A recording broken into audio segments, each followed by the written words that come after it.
seguramente va a ser allá por el 12, habíamos dicho creo que el 12, ¿no? O 12 o 19, si no recuerdo mal, lo habíamos charlado la última vez. No lo anoté, me parece, y ahí se me quedan todos. ¿Qué cosa? ¿El parcial, profe? Habíamos dicho el 26, hasta donde yo recuerdo. ¿26 de noviembre? Sí. Ah, bueno, sí, no tengo problema, mejor cuanto más tarde. Sí, para nosotros igual, profe, porque tenemos muchos parciales. Es que bien que lo anote acá, le voy a poner un sticker a la compu. Sobre todo pensando por ahí que pudiera llegar a ser presencial o virtual, que fuera, pero tenerlo ya acá. Y en el segundito yo tenía acá un sticker para poner justamente y no olvidar estas cosas. Entonces sería el segundo parcial de materiales, acá está, vamos a ver el tercer parcial de materiales. Profe, le pregunto, ¿usted va a subir un práctico más o algunos prácticos más para...? Sí, vamos a subir uno por lo menos. Perdón, el 22 habíamos dicho, ¿no? El 22 de noviembre. No, a ver, perdón, ¿qué fecha estamos? Estoy en octubre. ¿26 o 10? 26. Bueno, pero tenemos que terminar, no sé cuándo termina la fecha, a ver, habíamos visto eso también. Tengo un flash acá ahora. Sí, el cuatrimestre termina con el calendario. Claro, el tema es que no tengo recuperatorio. ¿Cómo hacemos para el recuperatorio? Tiene que ser una semana antes. Ese es el punto. Dame un segundito, a ver, calendario. Calendario, ¿dónde está? A ver. Profe, una consulta. ¿El cierre de notas no se realiza en marzo? Espera, ya te contesto eso, dame un segundito. Porque con física nos habían dicho que cerraba en marzo, ya que nos estiraron el recuperatorio del primer parcial a marzo. Mirá, a ver, vamos por parte. La historia es así. Eso aplica, en principio aplicaba, en contexto de pandemia, obviamente estamos como en una situación parecida, porque nosotros no salimos de la virtualidad, pero la realidad es que acá el calendario, estaba viendo, marca que en las notas se deben presentar del viernes 29 al 3 de diciembre. ¿Sí? Son para materias anuales y del segundo cuatrimestre 2021. A ver, la del segundo cuatrimestre 2021, como yo les conté de la otra materia que me toca dar en la facultad, yo la cierro en febrero, pero eso ya está pactado, inclusive previo a la pandemia, es una cosa que en su momento cuando yo le conté a la coordinadora que no llegaba con los contenidos porque era muy poco tiempo para 10 bolillas, pues son 10 bolillas, y yo alcanzaba a dar 6 en manera presencial, me decía, bueno, manejalo porque la realidad es que el cuatrimestre para las materias del segundo año cierra en febrero, ¿sí? En principio las anuales son las que cierran ahora en diciembre. Pero eventualmente también dentro del contexto de pandemia hubo alguna excepcionalidad. Lo que pasa es que para el año que viene, a mí me gusta cerrar, salvo aquella que ya tengo pactada, este año, porque después el año que viene va a ser un lío que usted me dijo, no me dijo, obviamente yo tengo los registros, pero eso desgasta tanto a ustedes como a mí, y la idea es que nos vamos con el año cerrado, ¿sí? Esa es la idea, por lo menos si ya están promocionados lo saben, si van a rendir también lo saben, y si tienen que recursar también, que no creo que sea el caso de la mayoría que está acá. Pero bueno, básicamente es tener claro que la idea es tratar de cerrar el año. Hasta ahora y el año pasado lo hice así también, no hubo problemas, cerramos en diciembre con la materia de materiales tanto en electromecánica como en industrial. Y la única que queda abierta para mí es la de ingeniería química, que es la cuatrimestral, pero eso ya está, como les digo, hablado del 2018, ni siquiera desde ahora, del 2018.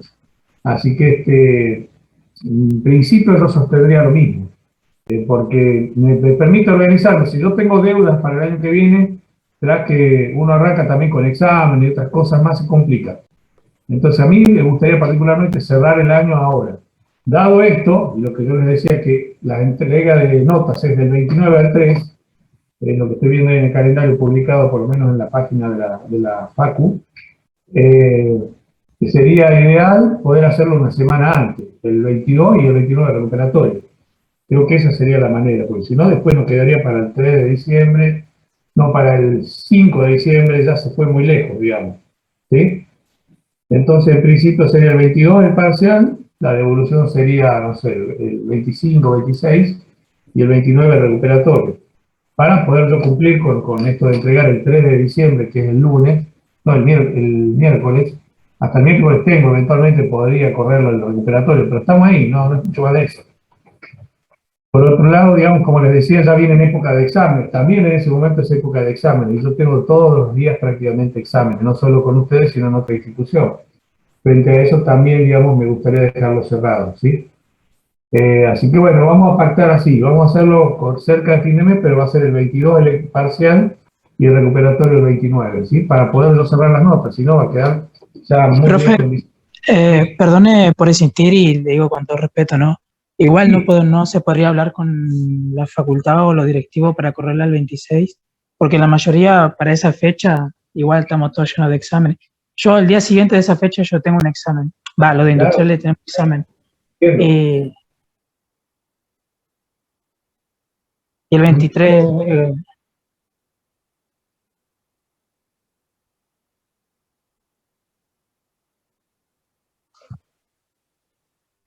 claro, y habíamos organizado justo como habíamos quedado el 26 su penúltima clase, habíamos organizado justo con los demás profesores. Y bueno, le consultaba por eso nomás, si se puede, Bueno, porque si no, a no ver, queda yo muy podría justo todo. mantener el 29, pero yo tenía que tomar el recuperatorio el lunes. No lo voy a dejar para el viernes primero porque ya se va, como digo, muy lejos. Yo tengo que entregar el 3. Es la única manera. Si hacemos eso, yo les mantengo el 29. Si ustedes aceptan que el recuperatorio sea el lunes primero, no hay ningún problema. Porque no puedo irme a una semana más. Ya paso yo el 3 de diciembre, es miércoles. Y si vamos a la semana, al día que corresponde, que es viernes, es 5 de diciembre, ya salí. Ya quedo para el año que viene y no es mi idea. ¿Entiendes? Por eso, o sea, el tema está en el recuperatorio. Por ahí no puedo tomar el parcial del 29. El tema es cuándo meto el recuperatorio. No lo puedo tomar el 5 No, de diciembre. perdone por interrumpirle nuevamente, no el 29, sino el 26 como habíamos pactado anteriormente. Así también le queda cómodo para usted y para Perdón, yo nosotros estoy en viendo, todo caso. disculpa, estoy viendo octubre. Ahora sí, déjame que vuelva. Tenés Sí, sí, razón, el 26. 26. Y 3 días. Bueno, pero de todas formas, tenés que tomar el 29. ¿O ustedes cuándo tienen el examen? 20, supongamos que sea.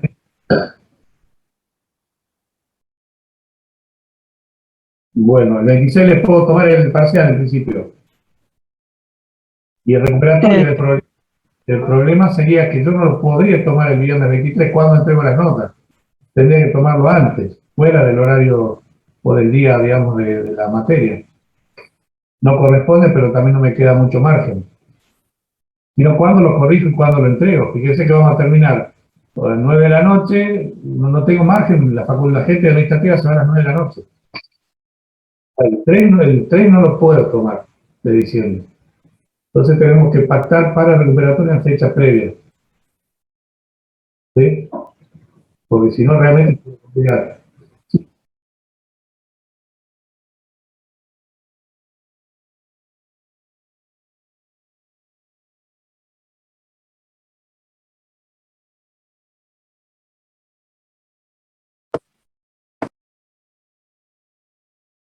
Nosotros electromecánica rendimos estabilidad, por eso lo habíamos pateado a fin de año. Y nosotros todavía tenemos que exponer también, Gaby. Yo creo que el 26 estaría bien para parcial. Claro, sí, 26, 26. profe, sí. Ese Sí, va a ser Esperemos que el por lo 29 menos, se pueda tomar el recuperatorio sin problema, digamos. ¿Sí? sí, es que por lo menos la idea de rendir, lo digo por mi parte, no sé qué opinarán mi otro compañero. El 26 me queda joya, ahora si vamos a recuperar, que sea cualquier otro día que quede pactado, porque en realidad el problema es el examen nomás. Que Por si es muy eso, antes la no afecta instancia a nosotros. obligatoria, yo digo el 26, que es instancia obligatoria, bueno, lo corremos el 26, no hay problema, pero también necesito yo terminar antes para poder entregar las notas, porque el viernes 3 no me da margen a nada. ¿Sí? Yo no puedo estar al último corriendo, y encima realmente no lo voy a entregar, porque si yo el viernes voy y la gente administrativa se fue, ya hasta el año que viene no las engancho. Y es lo mismo que si hubiese terminado el año siguiente, ¿se entiende? No es la idea. Entonces, si les parece, quedamos el 26, perdón, el examen, y el 29, el lunes 29, salvo que, bueno, ahí si yo tuviera examen pediría alguna dispensa, algo en el otro lugar, pero le reservo el lugar para tomar el recuperatorio. ¿Estamos de acuerdo? Buenísimo, profe, me parece correcto. Sí, profe, por mí no hay problema, solamente lo importante era el 26, que era el examen. Bueno, si quedamos así, listo, quedamos de acuerdo. Nos da tiempo también para ver algo, materiales nuevos y todo eso que habíamos comentado un poco. Así que, bueno, ya quedaríamos entonces de esa manera. Yo lo que voy a hacer es publicar las fechas sin el contenido lo voy a publicar un poquito más adelante.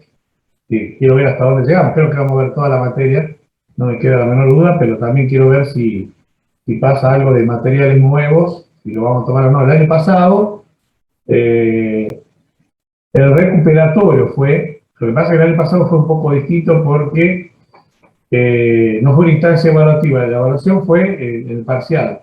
En el recuperatorio, pues fue una situación de que había alguno que podía eventualmente promocionar, porque había caído justamente en el tercer parcial, le había ido mal, los otros dos lo tenía bien. Entonces abrimos ahí una chance en ese instante de hacer una promoción, con lo cual hicieron un trabajo práctico, muy lindo trabajo práctico sobre materiales, digamos, con innovación, ¿no? Las nuevas tecnologías materiales. Y ahí, bueno, fueron más o menos como 8 o 9 personas que admitieron. Pero con esta posibilidad, ¿no? Porque les había ido mal solamente al final, en el último. A los otros les había ido muy bien. Esa era la condición. No es que tuviera, digamos, dos parciales mal y por eso podía, digamos, promocionar. No, el que le había ido mal ya está y quedaba para rendir. Era el caso de que le había ido mal en el último parcial, habiendo superado el otro en los otros anteriores. Bueno, nada, entonces acordamos, 26, yo lo mismo ya lo tengo acá, después lo publico ahí. La devolución sería eventualmente el 27 y el 29 estaríamos rindiendo el recuperatorio, muy pegado. Profe, perdón por interrumpirle otra vez. Hay una compañera que está esperando para ingresar, por favor. Es que no la estoy viendo, ¿eh? A ver, espera, hay 5, perdón. Ahí está Paola, Facundo y Valentina, son los que estaban esperando. Bueno, ahí están subiendo, sí, gracias. Muy bien, ¿estamos? Creo que ahí están. Bueno, buenas tardes a los chicos que llegan. Disculpen la demora, estábamos charlando unas cosas y se me fue que estaban ahí esperando.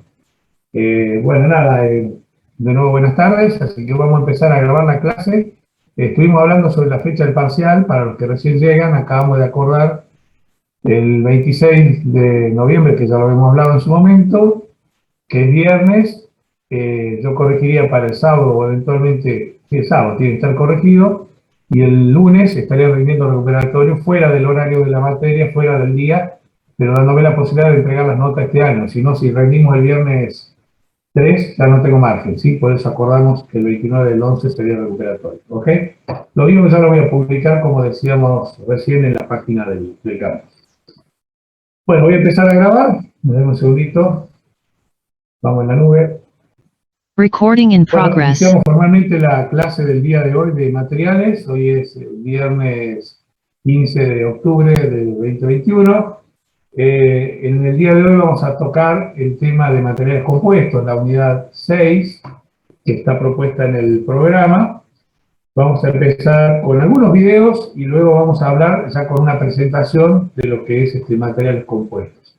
Permítanme entonces buscar acá en el campus un segundito la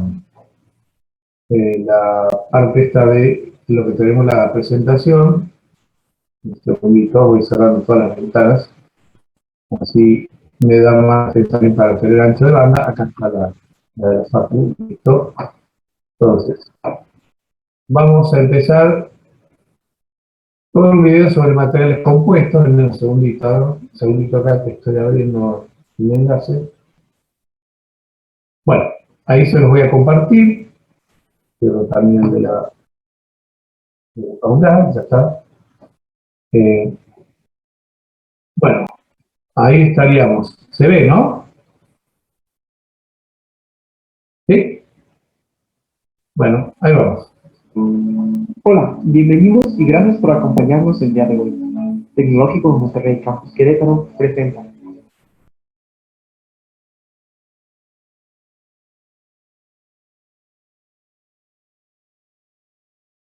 manufactura. Perdón, Se escucha cuando cierro el audio, ¿no? Porque me decían que a veces hace eco cuando tengo el micrófono abierto. No, profe, no se escucha. ¿Medio lo dejo y cortado con el micrófono abierto o con el micrófono cerrado?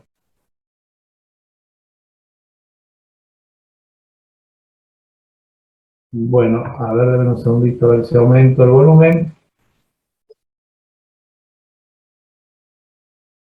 Ahí estamos al tope y ahí va. Seguimos. El día de hoy aprenderemos qué es un material compuesto, conoceremos sus características y propiedades. Además, aprenderemos a distinguir los distintos tipos de materiales compuestos y sus componentes. Por último, veremos algunas aplicaciones de estos materiales dentro de las principales industrias. Comenzaremos definiendo qué es un material compuesto. Se trata de un material multifase obtenido a través de la combinación artificial de diferentes materiales, formado por una matriz o bien fase y una fase dispersa mejor conocida como refuerzo. Además existen otros tipos de componentes como cargas y aditivos que dotan a los materiales compuestos de características peculiares según el tipo de aplicación o método de fabricación. El objetivo de esta unión es lograr un efecto cinético en las propiedades del compuesto, logrando que sean superiores a las que poseen los elementos de forma individual. Clasificación de los materiales compuestos. Los materiales se clasifican según su tipo de componentes. Dentro de ellos tenemos las fibras, que a su vez se clasifican en cerámicas, como el carburo de silicio o la alumina, metálicas, inorgánicas, como el carbono, el vidrio o el boro, y orgánicas, como la aramida o el polietileno. Otro tipo de componente son las matrices. Las matrices se clasifican en inorgánicas, como el cemento o el yeso, termoestables, como la resina epóxica, el poliéster o fenólica, termoplásticas, como el ABS, el polipropileno o el acetato. También existen núcleos, que se clasifican en nido de abeja, de aluminio o polipropileno, espuma de poliuretano o PVC, y tipo sándwich, tejido 3D o madera balsa. El siguiente componente son los aditivos. Dentro de ellos encontramos la resina epóxica, el poliuretano y los acrílicos. Por último, están los recubrimientos. Dentro de ellos tenemos, por ejemplo, recubrimientos cerámicos, fenólicos o de resina epóxica y arena.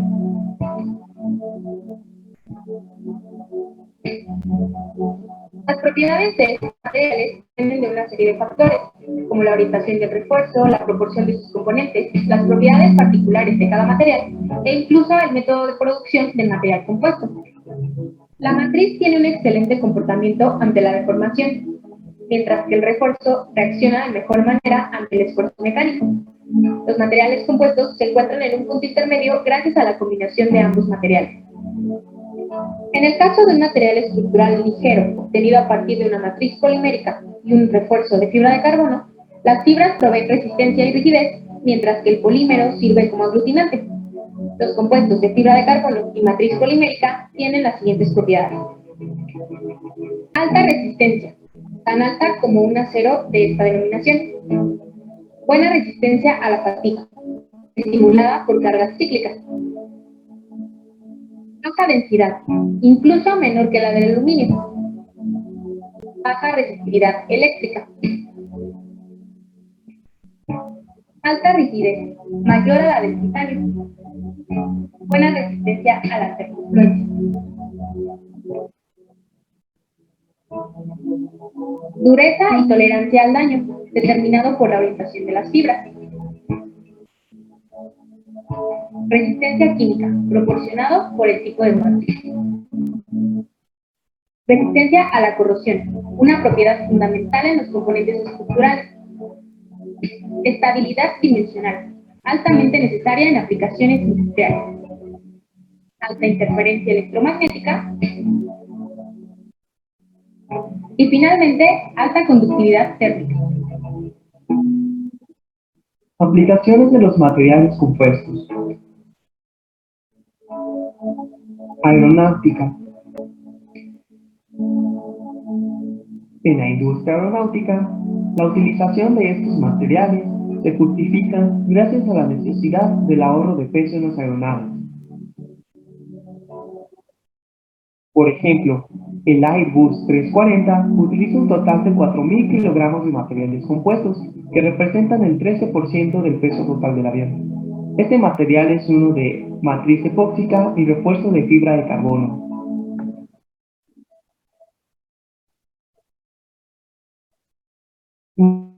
Espacial. En este sector se utilizan materiales compuestos debido a los requerimientos de bajo coeficiente de expansión térmica, elevada rigidez y resistencias específicas y la reducción de peso.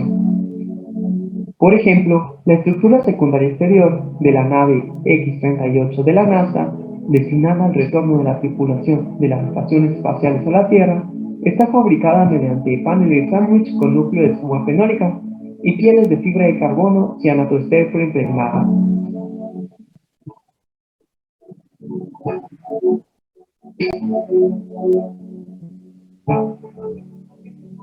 Otra importante área de aplicación es la industria automotriz, donde los materiales compuestos han llegado para quedarse, principalmente por su capacidad de brindar mayor ligereza sin exponer la resistencia.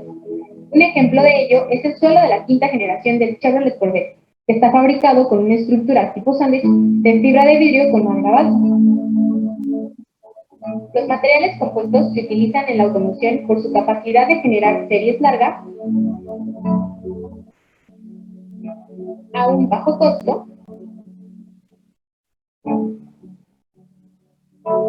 y mejor amortiguación de ruidos y vibraciones.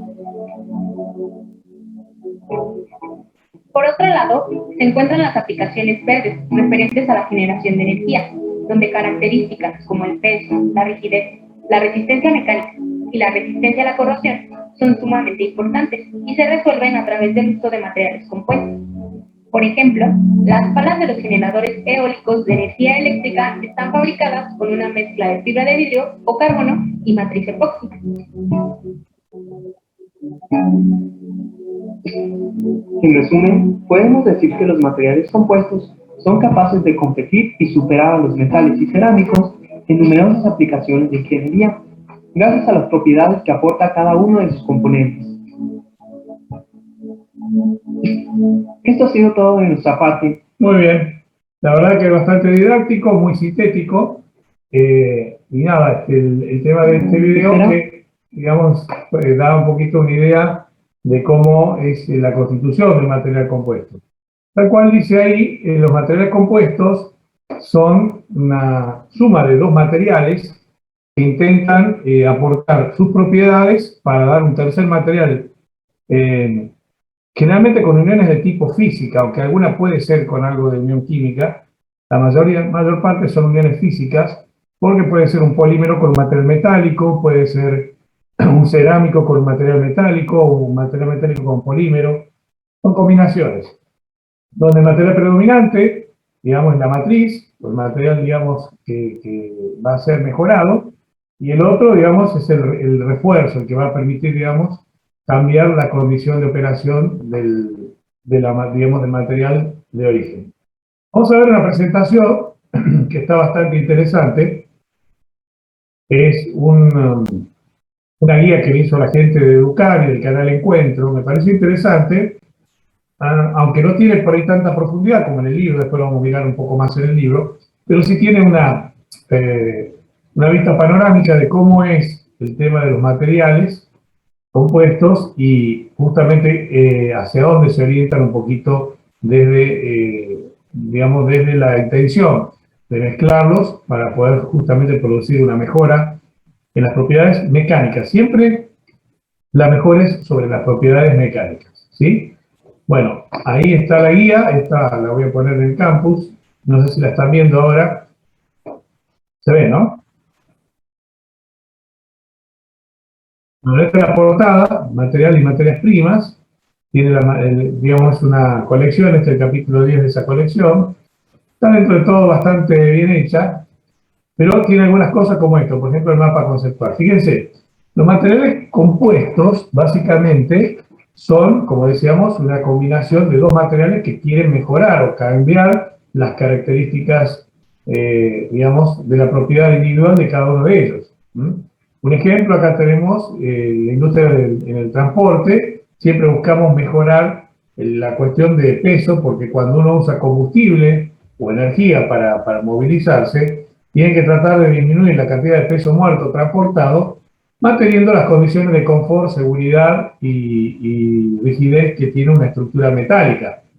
Entonces, muchos elementos se van reemplazando, por ejemplo, paneles interiores de colectivos o de aeronaves, son reemplazadas, eran fibras fenólicas, que también ya era compuesto, pero eran relativamente pesadas y de espesores importantes, y ahora son reemplazadas por láminas poliméricas o digamos, algún tipo de material compuesto entre cerámico y fibras, que buscan justamente mejorar la rigidez, llegar a resistencias muy parecidas a las metálicas y tener un peso muchísimo menor, de no transportar peso muerto ni usar energía para, nada, movilizar, digamos, material que no tiene mucho uso más que generar justamente un aumento en el peso transportado. Básicamente, después, ¿cómo son? Generalmente tenemos dos componentes, puede haber más, ya lo vimos. El primer componente es la matriz, que es el elemento mayoritario, que generalmente puede estar en fase continua, en la que dice el refuerzo queda embebido. ¿Qué significa embebido? Queda sumergido en él, prácticamente no se lo puede, no es que no se lo puede distinguir, porque uno puede ver hasta inclusive la separación física, pero la predominancia de la matriz es tan grande que la constitución del embebido es como que queda mimetizado dentro del mismo material de la matriz, formando parte de él. El ejemplo muy claro es el fenólico, ¿no? Donde tenemos prácticamente láminas muy planas, haciendo una especie de oblea, y entre ellas queda, digamos, conectando entre sí todas esas láminas, un material, un adhesivo, que es justamente polimérico, y que busca mantener bajo condición de carga y de temperatura la vinculación entre esos elementos que forman la chapa fenólica, ¿no? Tenemos tipos de matriz, básicamente va a ser polimérica, de cerámica o metálica, y la función tiene que ver, definir obviamente las propiedades físicas y químicas que se necesita para poder conservar, digamos, transmitir carga, que no haya deformación, por eso transmisión de carga, o sea, la mínima posible, y proteger y brindar cohesión al refuerzo, ¿no? Esa es la finalidad de la matriz. En cuanto al refuerzo, que es el segundo elemento presente en un material compuesto, el mismo generalmente está en fase discontinua. ¿Qué significa? Al no ser el elemento predominante, se encuentra disperso o mezclado dentro de la matriz, ¿sí? Puede ser de tipo cerámica, tipo vidrio, puede ser algunos carburos, ya vimos, en base de carbono, o aramídicas, que también no dejan de ser polímeros, ¿sí? La función es conferir al compuesto alguna propiedad que la matriz posee. Por ejemplo, en el caso de la fibra de vidrio, el vidrio es sumamente duro, pero no es flexible. Y cuando le agregamos fibra y lo mezclamos con el material vidrio, que básicamente es un cerámico, tenemos un material relativamente duro, pero después flexible y sobre todo liviano. Entonces eso hace que un material como la fibra de carbono, por ejemplo, sea muy utilizado hoy en día en desarrollos de alta gama para lograr justamente que el material sea vistoso, que sea resistente, que sea liviano y que sea apto para, por ejemplo, soportar en algunos casos temperatura o vibraciones, sin transmitir el mismo, digamos, cuando están vibrando, sin transmitir la carga de ruido hacia el exterior. Después tenemos cómo se fabrica. Básicamente se tiene matriz que puede ser de tipo plástica, donde se puede hacer por moldeo, y se hace todo manualmente, pero también hay por inyección, por proyección simultánea, por infusión, por moldeo de transferencia de resina, por digamos, sería por proyección de filamentos o enrollamiento filamentario, perdón. Y si no, es una matriz metálica que tiene lo que llamamos nosotros polimetalurgia. Es una mezcla de polvos de diferentes tamaños de granos, los cuales son finamente pulverizados, son homogéneamente, desde el punto de vista físico, mezclados, y luego son, digamos, compactados, instalados y compactados sobre una matriz que va a contener la forma que se desea obtener. Entonces, aplicando simultáneamente presión y temperatura, logramos una conformación y microsoldaduras a nivel de las partículas metalúrgicas que hacen que se mantenga como una única pieza bastante bien lograda y rígida. Eso sería la polimetalurgia. Bueno, acá explico un poquito qué son los materiales compuestos, ¿no? Son combinaciones macroscópicas, por eso son de tipo física, de dos o más materiales diferentes que tienen una interfaz discreta y reconociblemente se los puede separar. Por eso son heterogéneos, no tienen todos el mismo volumen, y si bien algunos materiales son naturales, por ejemplo, orgánicos como madera o hueso, o puede ser también algún tipo de fibra vegetal, la mayoría de los materiales son diseñados y fabricados, es decir, se le dan propiedades específicas y se los puede, digamos, dimensionar, calcular y diseñar antes de fabricar para lograr resultados mucho mejores. Un ejemplo son los materiales cerámicos en aplicaciones automotrices, pero no en la parte estética o funcional, como puede ser la palanca de una, digamos, el dado de una palanca de cambio, donde uno pone la mano para hacer el cambio, o no sé, la perilla interior de alguna parte de la cabina de operación del vehículo, sino eventualmente, por ejemplo, en rodamientos cerámicos, son los elementos que permiten que la bancada, que el cigüeñal, que el árbol de levas se muevan de manera rotativa, generando un movimiento a partir de la energía mecánica por la transformación de la energía química del combustible justamente en una explosión que se expande, mueve el pistón y todo eso de movimiento lineal transformamos todo en movimiento rotativo y eso luego nos confiere la propulsión, ¿no? Entonces, hay, digamos, muchas aplicaciones hoy en día que se pueden utilizar desde la ingeniería. Como elemento principal, la matriz justamente es el elemento predominante, ya lo dijimos, y en general suelen ser elementos que son mayores, que tienen la mejor propiedad de las dos. Es decir, por ejemplo, puede ser un material metálico que sea resistente desde el punto de vista de la tracción, pero eventualmente puede ser frágil, con lo cual si le pongo alguna fibra, por ejemplo, podría lograr cierta flexibilidad manteniendo o mejorando la resistencia. Como concepto general, no siempre sucede, y ya lo vimos en el gráfico del video, que las propiedades se suman, es decir, si tengo una resistencia, supongamos, de 1000 megapascales y después del material de base o matriz, y tengo 200 de material de refuerzo, no es que voy a tener finalmente 1200, no es lineal de esa forma, pero sí aumenta, ¿sí? Y ese aumento tiene que ver mucho con la manera en la cual está armado el material, ¿sí? Debido obviamente que hacer materiales distintos no se van a amalgamar al punto de ser una unión atómica, pero sí vamos a tener uniones de tipo mecánicas muy rígidas, muy fuertes, que van a permitir mejorar el comportamiento de la matriz. La finalidad de la matriz son tener, obviamente, darle el carácter a las propiedades que va a tener el material, tanto físicas como químicas.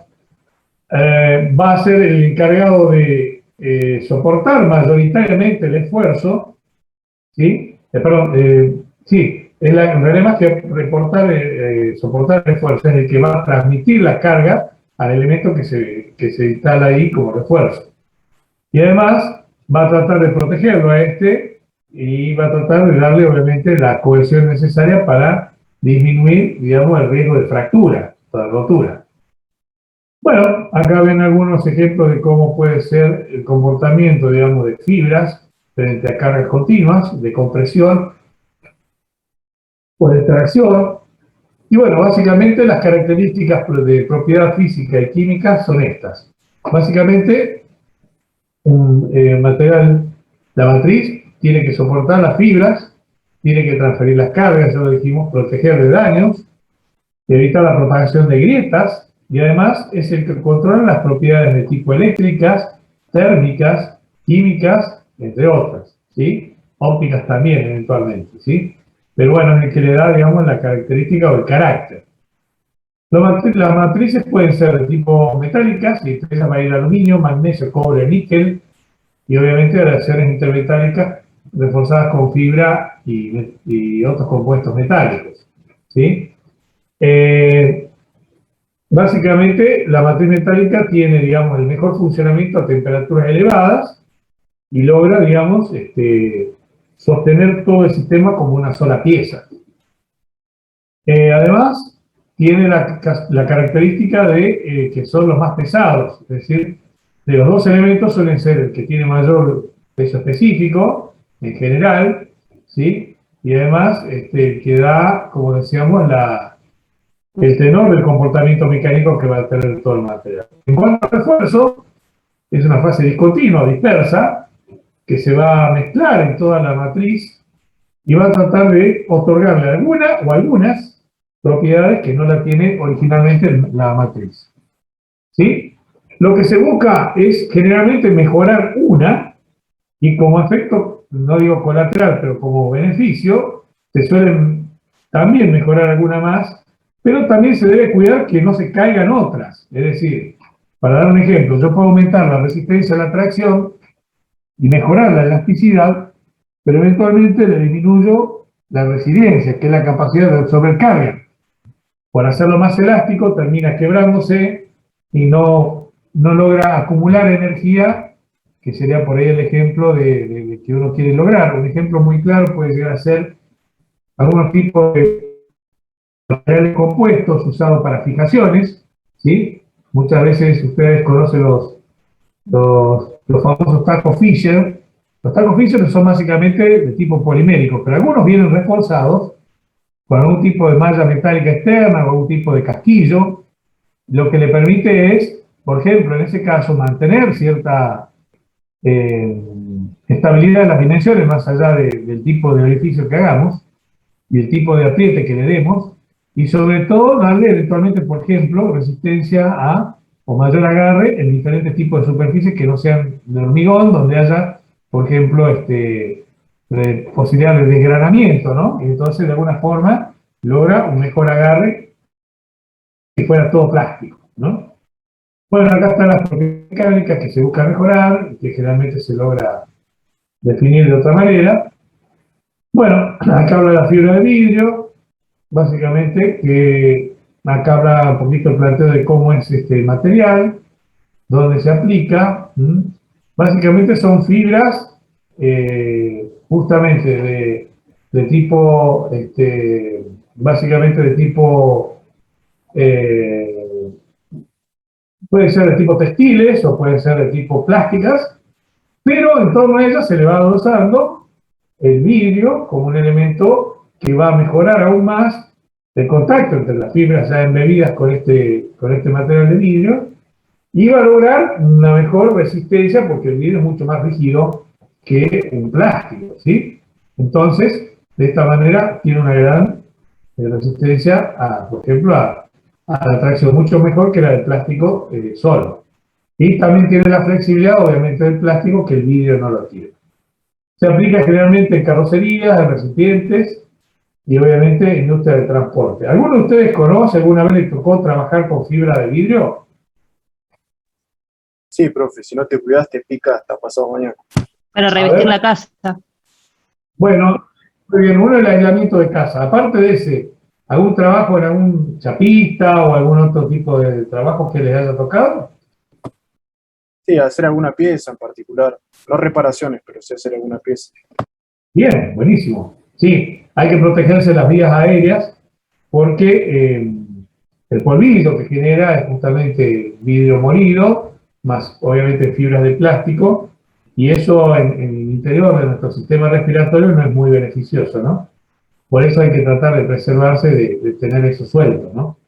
Pero sí, es muy delicado y obviamente también las manos, porque al tener vidrio con cantos, con filos, cada uno de los granitos que están ahí pegados, termina raspando y lastimando las manos, ¿no?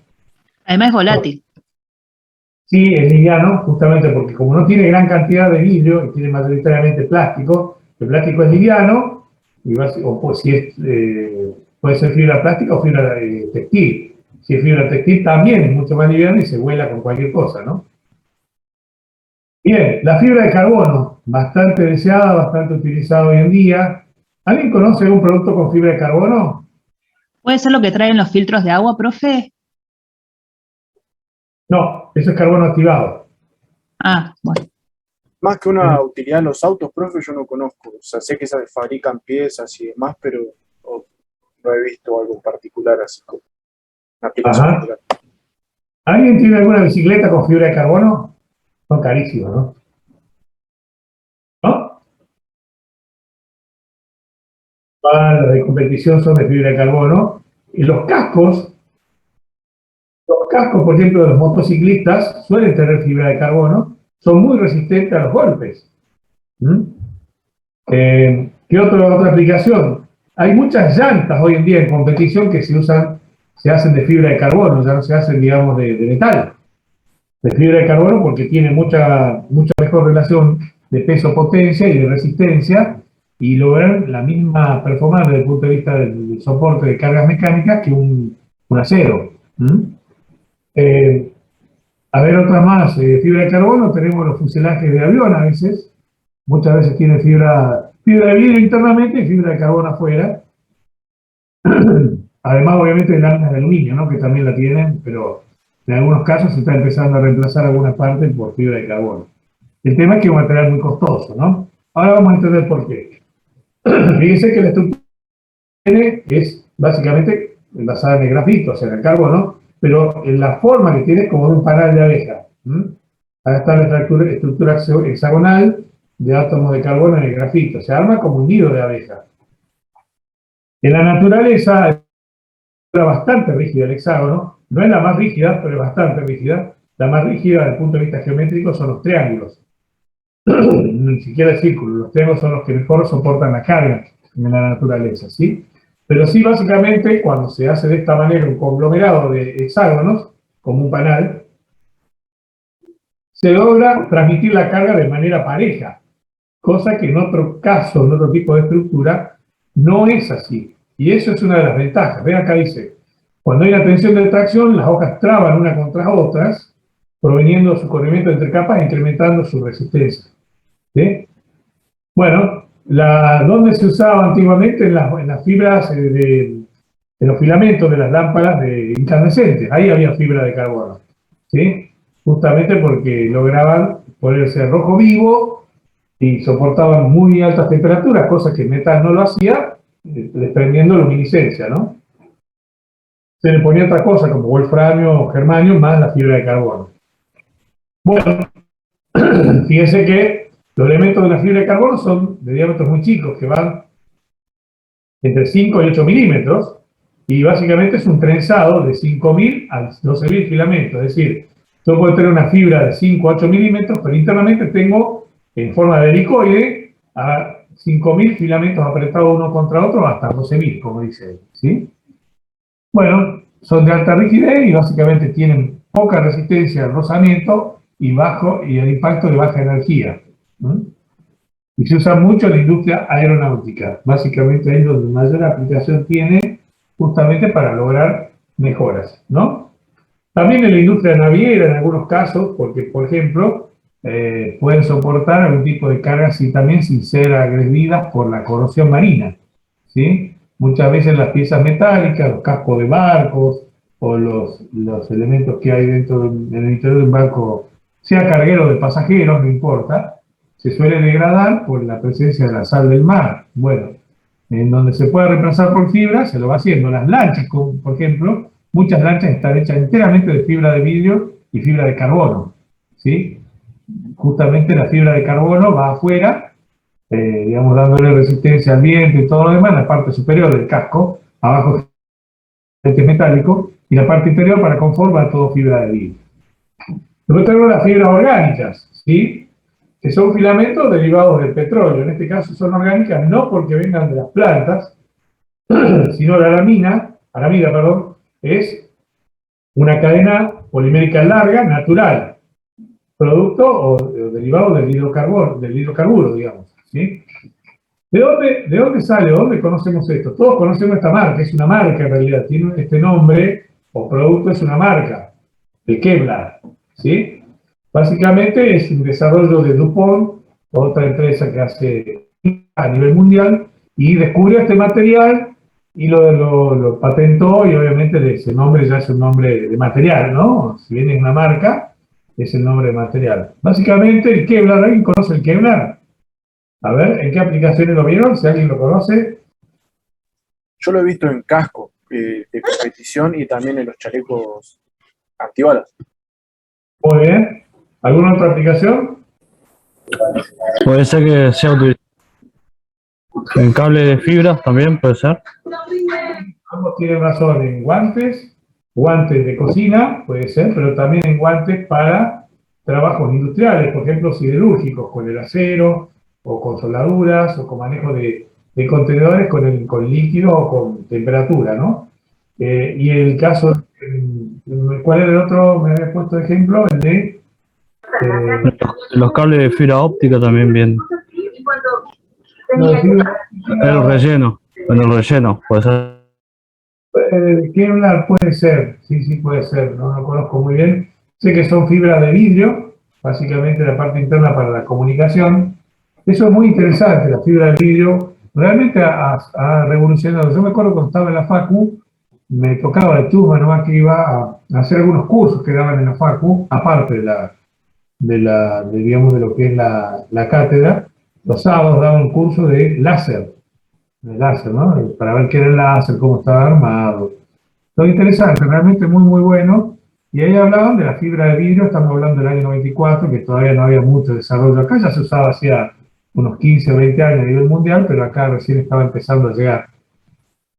Y claro, cuando entró el Internet fue un impulso muy grande, porque antes todo se transmitía por señal telefónica y había mucha discontinuidad, había problemas de ruidos electromagnéticos, interferencias, caída del servicio por ejemplo, no sé, podría haber habido justamente alguna inducción cerca de una línea de transmisión y otras cosas. Y la fibra de vidrio realmente fue un concepto totalmente maravilloso, en el sentido de que la fibra de vidrio es un pequeño tubo espejado internamente justamente de vidrio, largo, y en el interior la información, transformada en señales muy débiles, va rebotando como si fuera una imagen o un haz de luz, va rebotando en todas las direcciones, con la ventaja de que en el interior de la fibra de vidrio, no estamos hablando de Kevlar, ¿no?, sino de la fibra de vidrio, en el interior cuando va rebotando no tiene casi pérdidas, prácticamente el 99% de la señal que se emite en un punto lejano, estamos hablando de varios cientos de kilómetros,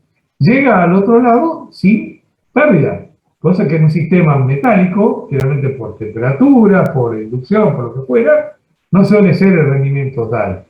Entonces realmente es maravilloso el tema de la fibra óptica porque transmite casi la totalidad de lo que recibe, no tiene pérdidas, ¿sí? El único problema es que no tiene que tener quebraduras, porque donde se rompe, donde hay discontinuidad, ya hay una pérdida de señal importante, pero en general va rebotando, como les decía, en el interior del tubo y viaja cientos y miles de kilómetros alrededor de todo el planeta, ¿sí?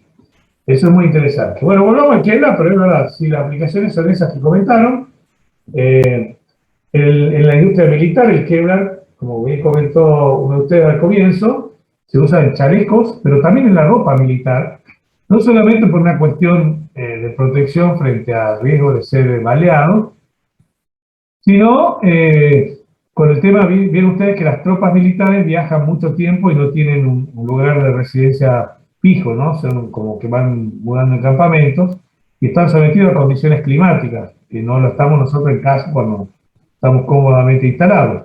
Ellos viajan por diferentes lugares, tienen que ir haciendo campamentos, o instalándose, tienen lluvia, tienen ríos, mucha presencia de humedad en los caminos, y el Kevlar tiene uno de los tratamientos muy interesantes, que es que se le hace un coating al Kevlar y lo impermeabiliza. Ahí salió.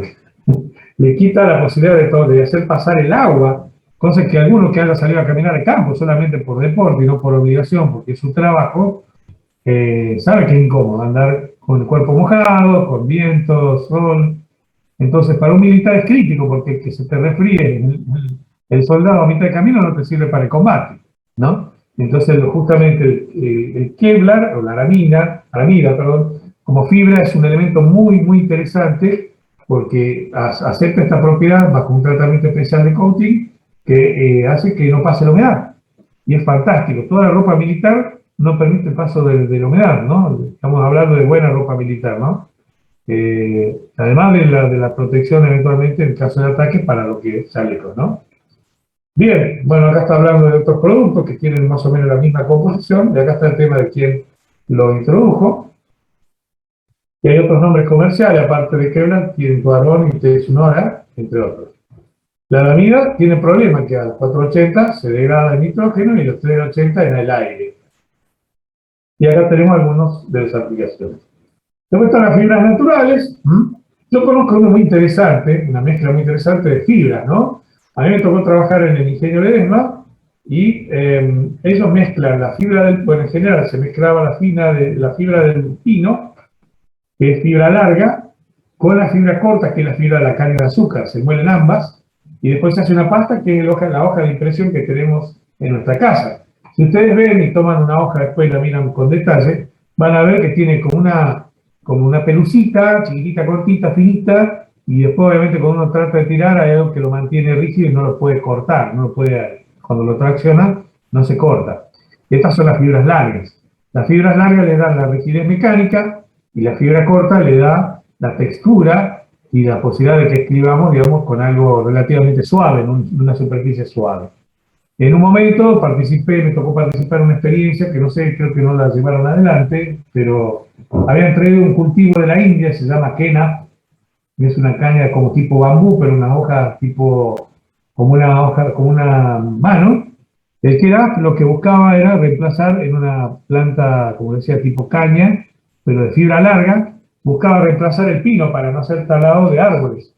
Y la verdad que la hoja que se obtuvo fue bastante buena, bastante aceptable. Lo que pasa es que creo que obviamente ellos no querían afectar el cultivo de la caña de azúcar para reemplazar por quena, ¿no? Pero realmente fue una experiencia interesante. Participé todo el tiempo en el proyecto, en el cultivo, la cosecha, después la industrialización, las consideraciones y la experiencia de laboratorio, ¿no? Hicimos las mediciones, me tocó estar ahí junto con la gente que lideraba el proyecto. Es realmente muy lindo proyecto y no sé, bueno, queda como una posibilidad quizás para futuro, cuando sea más complicado, porque el pino tarda creo que alrededor entre 5 y 15 años de ser un producto apto para poder ser talado y poder ser industrializado, ¿no? A diferencia de otros árboles, acá tenemos la leña que tarda 80 años en desarrollarse, por eso tendríamos que cuidar nuestro bosque, porque tarda mucho en volver a nacer y ser un árbol apto para ser usado en alguna aplicación comercial o industrial. Pero allá, digamos, en otras partes del país se usa el pino como elemento, bueno, también hay muchos muebles y cosas que se hacen de pino, porque es un producto, un árbol que relativamente se genera rápido y dentro de una vida comercial relativamente aceptable, entre 5 y 15 años, como les decía, uno puede tener un producto, un bosque, digamos, de pino listo para poder ser industrializado. Bueno, el proyecto en ese caso de esa fibra natural, Kena, con K y con F al final, como suena, era la planta que se había traído, creo que como le decía, originaria de la India, que se buscaba como un material alternativo, como una experiencia alternativa a lo que es el uso de la fibra larga de pino. Y la pasta esa después se mezcla en cribas, se hace primero hervir con agua, se lo va secando, se le agrega cal, y bueno, ya va quedando una pasta mucho más blanca, y eso después se hace láminas y se va haciendo un rollo, y ese es el proceso de industrialización del papel. Después se lo fracciona y son las resmas de papel que tenemos, los cuadernos y todas las cosas con las que escribimos. Pero bueno, ese es un ejemplo de cómo hay fibras naturales, ¿no? No todas son derivadas del carbono. Acá tenemos, por ejemplo, en este caso, como verán, fibras que son ecológicas o verdes, que es la idea, empezar a usar ese tipo de fibras, ¿sí? En ellos se refuerza la matriz de polímero natural, por ejemplo, la celulosa, con una de origen vegetal, fibra de lino, ¿no? Entonces, hay muchos productos hoy en día, sobre todo con fibras de lino o fibras de coco, que buscan dar, digamos, un material que reemplace a lo que serían las fibras derivadas del carbono, como son estas que vemos acá. Bueno, la interfaz, básicamente, es cómo los materiales van a ponerse en contacto entre ellos, es decir, la superficie de contacto vendría a ser entre ambos materiales que son distintos, ¿no? Fíjense que si la interfaz es débil, es decir, si el contacto no está bien asegurado, la transferencia de la matriz de la carga a la fibra no va a ser eficiente. Entonces van a empezar a aparecer grietas. O si bien la matriz es la que termina totalmente soportando la carga y no cumpliendo ninguna mejora del elemento que le agregamos como refuerzo, ¿no? Entonces tiene que haber un buen contacto, tiene que haber una buena interfaz entre los dos materiales, logrando la mezcla íntima y física de ambos elementos en ese punto de contacto, ¿sí? Después tenemos que para lograr esto, básicamente ese es el secreto de todo el proceso. Es muy difícil si no se trabaja. Los parámetros del proceso suelen ser muy finos, no tienen una ventana, por ejemplo, de temperatura muy grande, no tienen una ventana de mezclas en porcentajes de volumen muy variada. Entonces uno tiene que tratar de cumplir más o menos lo que el proceso pide para asegurar justamente esto, que la interfaz sea la adecuada. Bueno, acá habla de historia, no vamos a hablar, no tiene mucho sentido, pero bueno, el cemento, por ejemplo, es un material compuesto de la construcción. ¿Por qué? Porque es un material derivado del cerámico, por ejemplo, el cemento Portland, el cual es un material, ya dijimos, ¿de dónde viene el cemento? El cemento viene como último producto del petróleo, son los petróleos más pesados, los asfaltenos, así se llaman, ese es el nombre, que salen abajo de la torre de destilación, y eso se transforma en piedras pesadas, de color negro, y a veces hasta tienen como cantos vivos, es como una piedra muy interesante, pero es un material muy difícil de disolver, muy difícil de descomponer y digerir en la naturaleza. Entonces se lo muele, y esa molienda se lo mezcla después con algunos otros productos, y en el caso de la fabricación del cemento, produce una piedra, después esa molienda con el aditivo se lo vuelve a compactar y se le da temperatura, y produce una piedra que es el producto matriz del cemento, se llama clinker. El clinker es un derivado del asfalteno mezclado con otros aditivos, cocido, digamos, a horno y compactado para formar una piedra. Luego esa piedra se vuelve a moler. ¿Pero por qué se lo hace piedra? Justamente para que viaje de una manera más segura, que el polvo no se diluya en el camino, sino transportar el granel y no procesarlo sería como complicado. Y entonces después de que se lo procesa, el clinker se lo lleva a la etapa inicial del cemento, se hace una nueva molienda, o sea, se usó, digamos, material derivado del petróleo, que se lo compactó y se lo calentó, se formó una piedra, y esa piedra nuevamente después se la vuelve a moler, esa piedra llamada clinker, como elemento de base para la formación del cemento. Ese cemento, después cuando se lo mezcla con otros elementos como agua, agregado fino y agregado grueso, forma lo que es el hormigón. El hormigón es un ejemplo muy, muy bueno de lo que es material compuesto. Fíjese que uno parte un pedazo de pared o un cascote de hormigón y va a ver que están todas las fases separadas, pero están íntimamente unidas, ¿sí? Entonces es muy interesante para entender cómo sucede este fenómeno donde el contacto físico de la interfaz es lo más importante y logra mantener todo como si fuera una sola pieza, ¿no? Bueno, ese es un ejemplo. Después tenemos el alquitrán o bitumen, que es un termoplástico, un polímero, que justamente también forma parte de la última separación del petróleo y termina dando, digamos, esto, justamente un producto que sirve para asfaltar las rutas, ¿sí? No es el mismo que estábamos hablando anteriormente, sino es otro tipo de producto, pero básicamente está muy bueno. Se lo puede reciclar con diferentes cosas. Por ejemplo, habla de un agregado de vidrio. También se lo puede mezclar, por ejemplo, el acero da como producto la escoria. La escoria también es un producto vitrificado que contiene todas las impurezas de la fundición del hierro y carbono, pero que como piedra es una piedra negra, también brillosa, tipo vidrio, que uno la puede moler y la muele y la mezcla con el asfalto y queda muy bien y tiene buenas propiedades, ¿sí? Bueno, básicamente ahí hablo un poquito de todo lo que es esta introducción a lo que es la familia de polímeros, de materiales compuestos. Acá está la clasificación general. Depende de la matriz, siempre puede ser, por ejemplo, en base a la matriz. Si es en base a la matriz, podemos tener de matriz polimérica, de matriz metálica y de matriz cerámica. Si es respecto a los compuestos que refuerzan con la partícula, pueden ser consolidados por dispersión o reforzados con partículas grandes. Bueno, el hormigón es de partículas grandes y el otro, el por dispersión, puede ser, por ejemplo, compuestos que tienen partículas muy, muy pequeñas del orden de los nanómetros, ¿sí? Después, ¿qué más? Todo esto está acá. Tenemos compuestos reforzados con fibras, que la matriz obviamente es una fibra y tienen características muy, muy buenas para lo que es la resistencia a la fatiga. Saben todo lo que es la fatiga, ¿no? Aparte del cansancio propio. ¿Qué es la fatiga como esfuerzo mecánico? A ver, ¿alguien me la puede definir? La capacidad, la resistencia que tiene.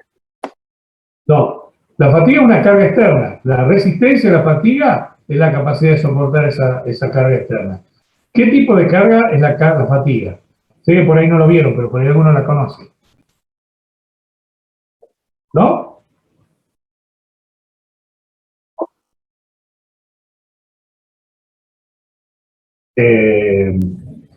Todas las cargas pueden tener daño, ¿sí?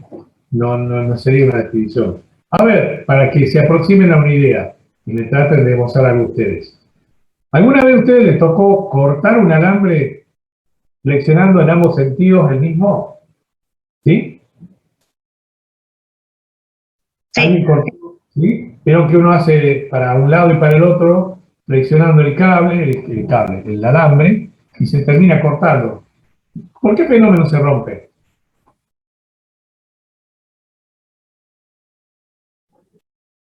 Por fatiga. Esa es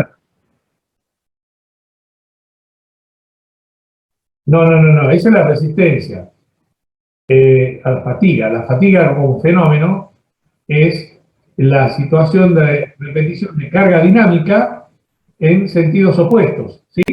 Tengo una carga en movimiento, justamente la flexión lo es, va de un lado para el otro, de un lado para el otro, hasta que en algún momento la resiliencia, que es la capacidad de acumular energía, es superada, hay más energía mecánica que le dimos que la que soporta el material, y se termina cortando, ¿sí? ¿Se entiende? Más o menos. Sí, se La entiende. fatiga también sabe dónde se da, en la punta de los extremos de eje de los vehículos. Todos conocen lo que es el extremo de eje de un vehículo, ¿no? Es el eje que lleva el movimiento a la rueda. Es la parte, digamos, del tren delantero o tren trasero, depende de donde esté la tracción, que gira haciendo mover la rueda, básicamente, ¿sí? En la punta, el giro, que digamos es un movimiento repetitivo, hace que haya una carga de flexión y de compresión permanente sobre un elemento que va rotando. Imagínense, ustedes se paran en el centro o en la periferia, digamos, del diámetro de uno de esos extremos de eje.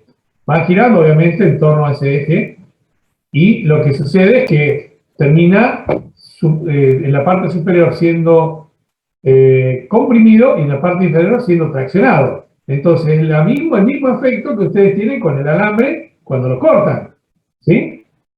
Por un lado, cuando está abajo, sobre digamos, la parte inferior, es traccionado, y cuando sube a la parte superior es comprimido, y así constantemente cada vez que gira. Imagínense lo que le pasa entonces al eje. Constantemente está siendo comprimido y traccionado desde el punto de vista de la fibra, pero como está flexionado permanentemente, y esa flexión, si es un punto el que analizo del diámetro de la pieza, va a tener justamente arriba compresión, abajo tracción, arriba compresión y abajo tracción, y así de manera recurrente todo el tiempo, ¿no? Y eso hace que este tipo de aplicaciones, también el motor de cigüeña, todo lo que gira le pasa exactamente lo mismo. Tiene fatiga, ¿sí? La fatiga es la carga repetitiva en sentidos opuestos, y sobre todo debido al movimiento.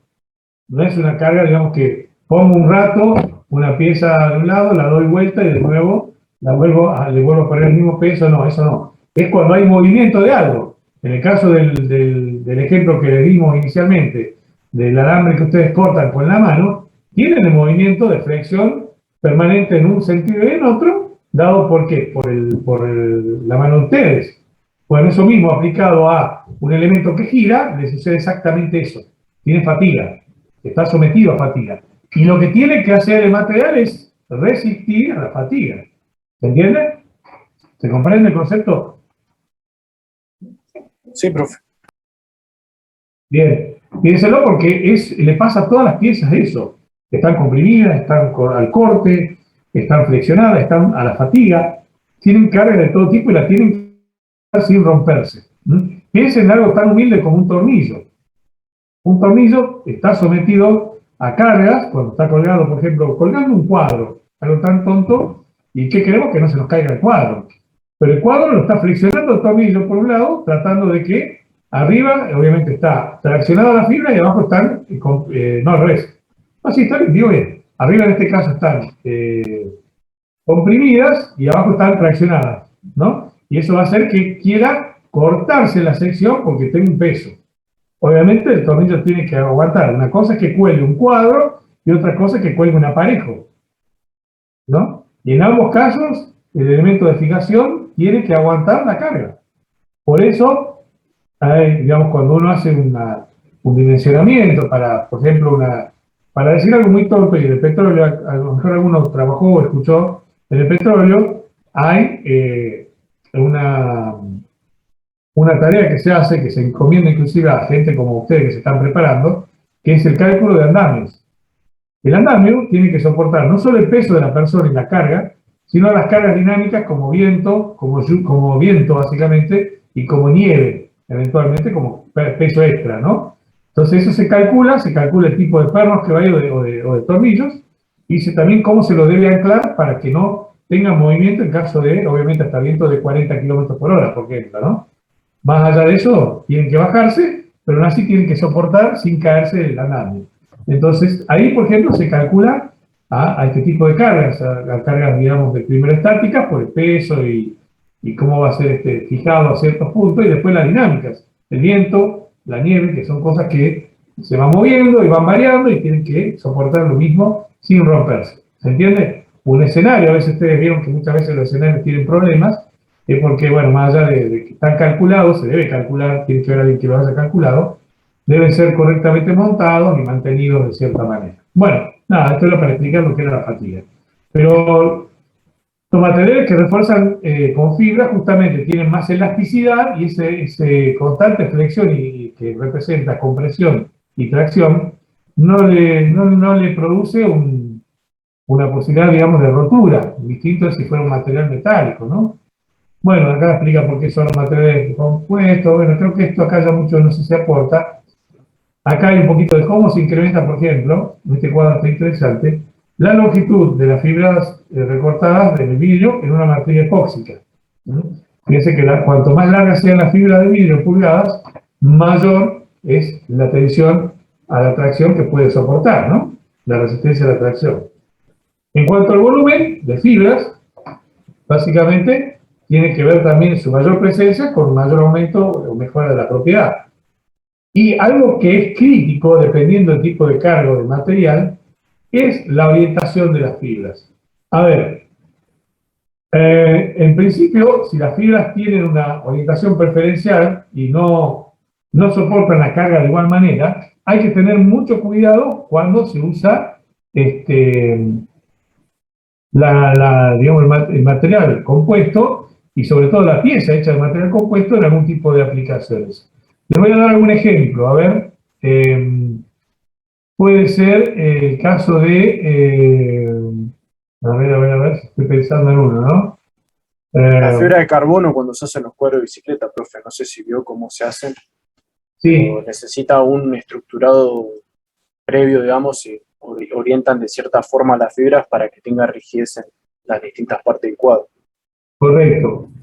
Sí, esa es una, claramente para, digamos, porque cuando se hace el maquinado, el mecanizado, las fibras sufren corte y tienen que estar bien agarradas para no zafarse y salirse como hojuelas, ¿sí? Tienen que estar justamente orientadas de una manera tal que permita el corte y no cuando la herramienta va y la ataca, salten como pedacitos de astillas o como pedacitos de viruta, ¿sí? Tienen que salir cortadas como láminas perfectamente y que no se degrade lo que queda ya maquinado como pieza final. Lo estaba pensando, a ver alguna otra que tenga orientación preferencial. A ver. Puede ser algún tipo de... estaba pensando en ladrillos, y puede ser... Bueno, en el norte hay una construcción antiquísima que se llama adobe. ¿Lo conocen al adobe? Es un material compuesto, orgánico. Es barro con paja de juncos. ¿Lo conocen? ¿No? Sí, profe, lo he escuchado.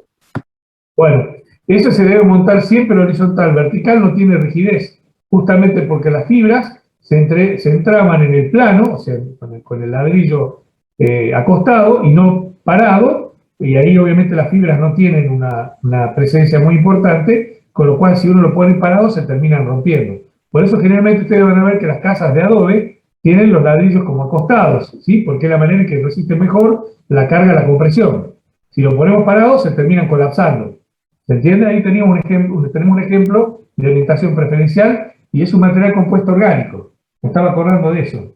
Uno cuando va a las provincias del norte, sobre todo en el interior, va a ver las casas de adobe, que es justamente un ladrillo hecho con el empaste de barro y arcilla, más eventualmente juncos o fibras de vegetales, ¿sí? Eso hace que, obviamente, tenga una característica de construcción que, orientado de una manera, funciona muy bien, pero en otra ya no funciona de igual manera, ¿ok? Bueno, a ver, ¿qué más? Ya me acordé de otro. Creo que otro es, me acordé de los paneles solares. Los paneles solares también tienen cierta orientación que deben ser respetadas para lograr justamente una buena generación de energía. Se orientan en capas PNP o NPN y el punto del efecto fotovoltaico, que es el fenómeno de transferencia de energía de luz convertida en electricidad, se da como consecuencia, ya vimos, de una dopación como si fuera un efecto de Scotty, que ya lo conocemos, donde hay vacantes, donde hay lugares que están huecos, y en ese lugar se pone una partícula de un material distinto, que puede ser selenio, puede ser germanio, puede ser algún otro tipo de wolframio, digamos materiales no muy convencionales, y eso le cambia la composición desde el punto de vista de los enlaces y permite la conducción con muy poca energía, que eso es lo que hace el fenómeno fotovoltaico. Bueno, ahí también hay un tema de orientación preferencial para lograr que cuando el haz de luz sea perpendicular a los paneles solares, el rendimiento es el rendimiento que se declara en la placa característica del panel. Si te dice que te genera 150 vatios hora, pico, así dice, en los paneles ustedes van a ver 150 WHP, significa 150 vatios pico, es decir, a la hora donde el sol le da de manera perpendicular al panel o orientado de manera perpendicular siempre al sol para lograr esos 150 vatios. Si no está así, el rendimiento del panel siempre es menor, ¿sí? Porque no está, obviamente, en la mejor precisión. Y lo que es la orientación preferencial tiene que ver con dotarlo de propiedades ópticas para lograr justamente la mejor captación de luz solar, ¿sí? Ahí tenemos otro, esto es seguramente, esto se parece a cómo se llaman los fenólicos, no sé a ver qué dice acá, no lo dice mucho, pero bueno, es para, sí, fibra de vidrio con compuestos epóxicos, parece que este es el caso.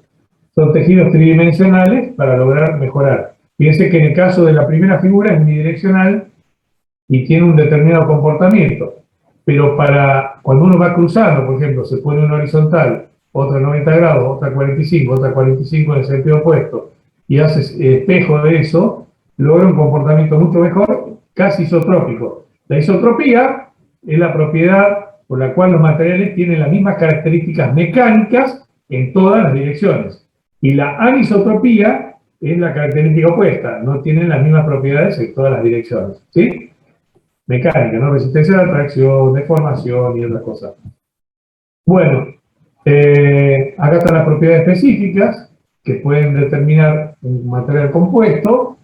Por ejemplo, va a depender mucho de la propiedad de la fibra, de la matriz y la relación entre cantidad de fibra y resina y obviamente la orientación que pueda tener.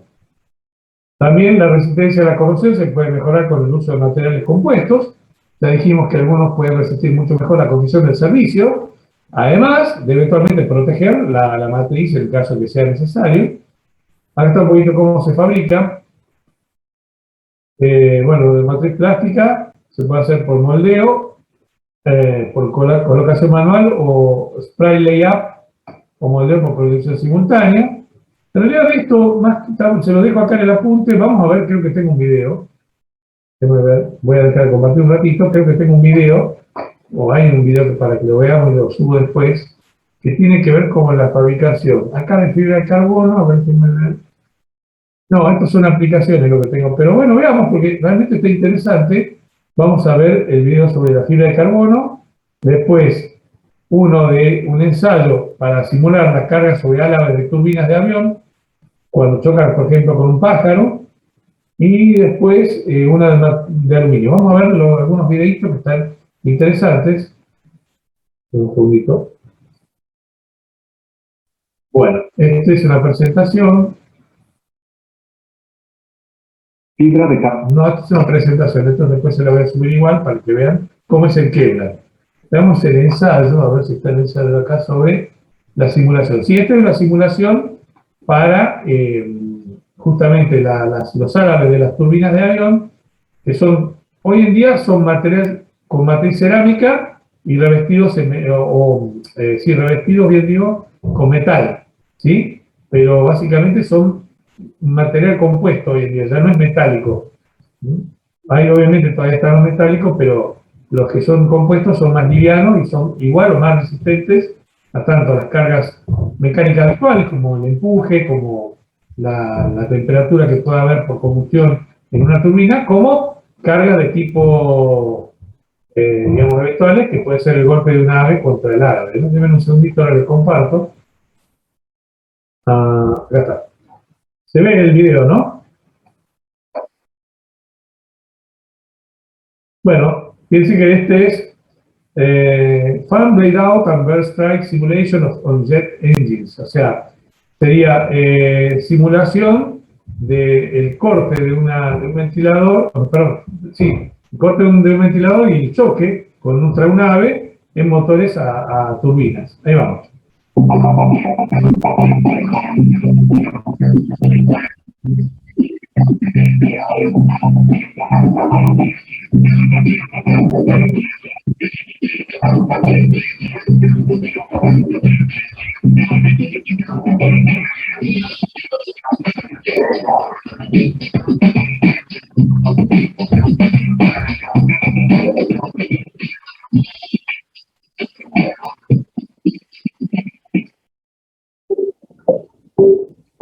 Bueno, acá está el evento del choque de la turbina con un ave, ¿no?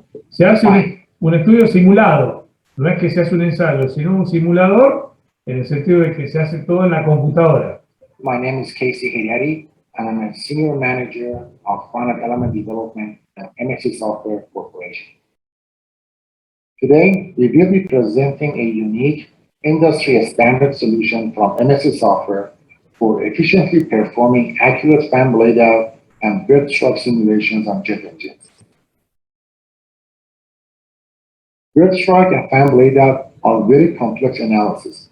Bueno, lo que dice es que el análisis justamente de un evento como el choque de una nave en una turbina es bastante complejo. Lo que ustedes ven acá es digamos, un software para justamente desarrollar no solo la maqueta, porque la maqueta es lo de menos, de la turbina del avión, y obviamente el cuerpo de nave acá, que entra e ingresa como un elemento extraño, sino, como ven acá la carga en colores, hacer un análisis de esfuerzos sobre la estructura y cómo va a afectar ese choque de ave sobre el comportamiento dinámico del motor de turbina frente a la desaparición eventualmente de alguno de esos álabes y eventualmente cuál va a ser el lugar donde se debería reforzar esos álabes para poder trabajar mejor en caso de esta situación y que no represente un riesgo sobre la vida de los pasajeros.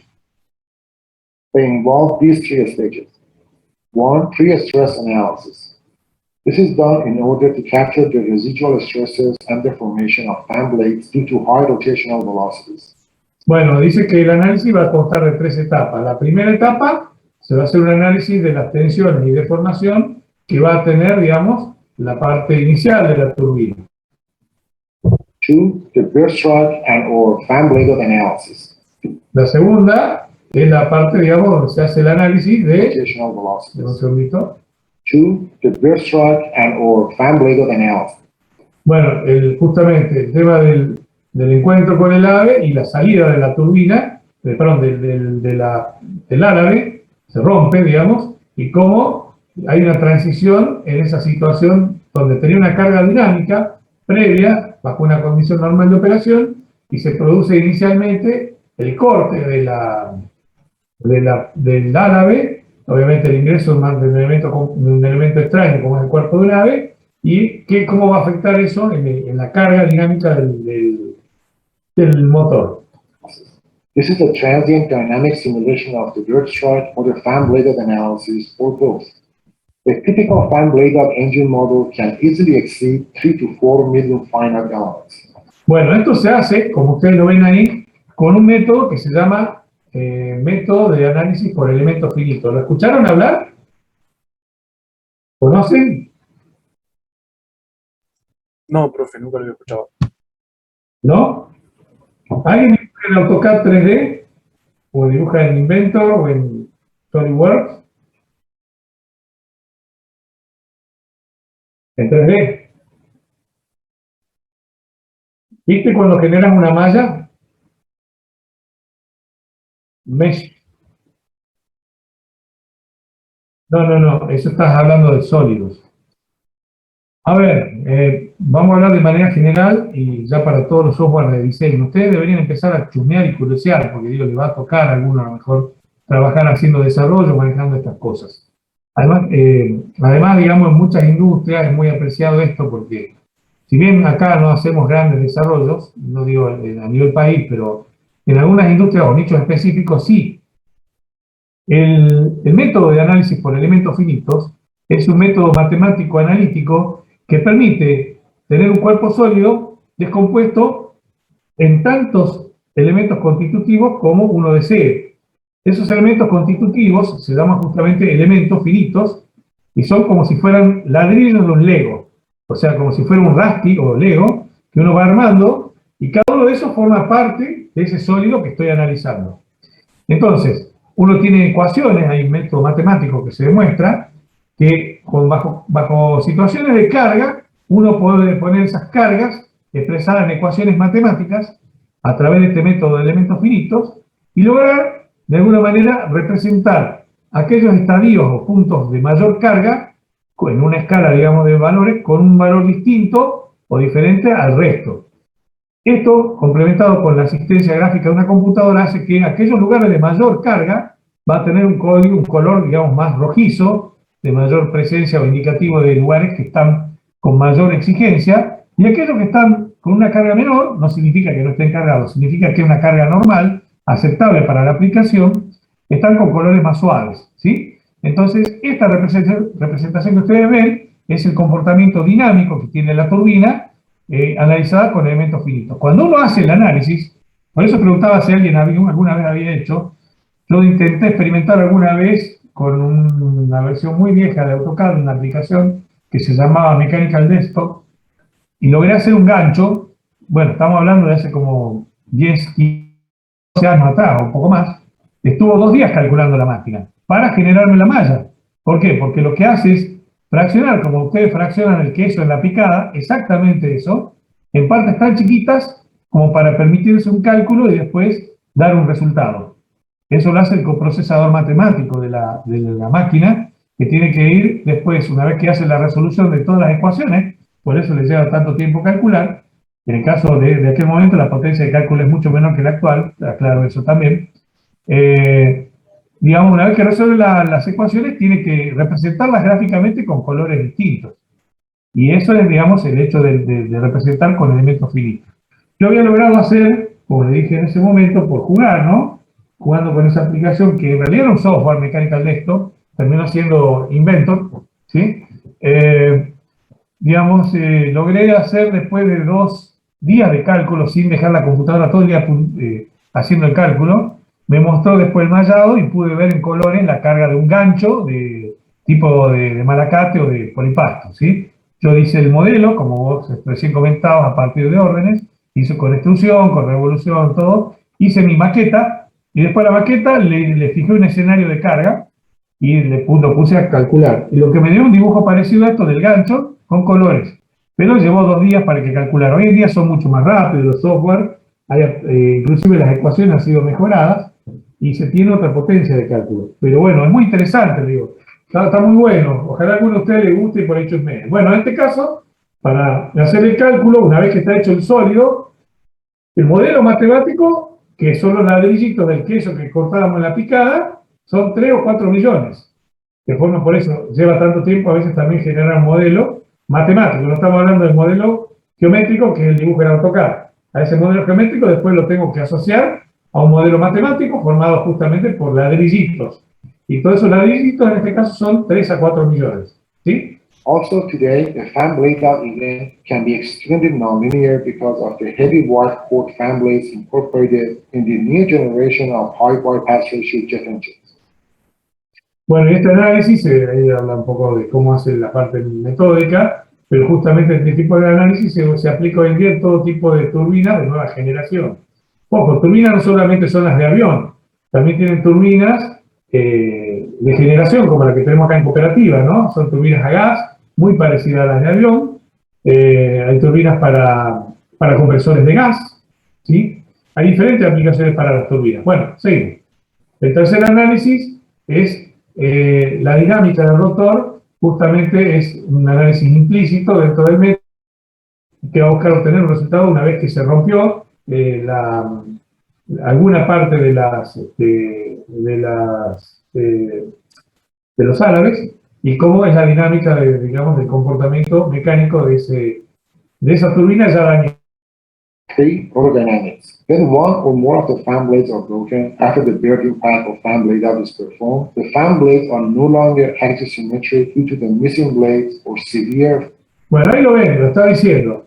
Una vez que el ave ya entró al cuerpo de la turbina, se pierde parte de ellos y ya una turbina que se supone que tiene que girar balanceada, que tiene que girar sin vibraciones, que tiene que girar centrada, ya no tiene una distribución simétrica. Es lo que acá trata de poner el énfasis cuando muestra estos huecos, ¿no? Acá, este hueco de acá, se perdió una parte de ellos. Ahí vamos.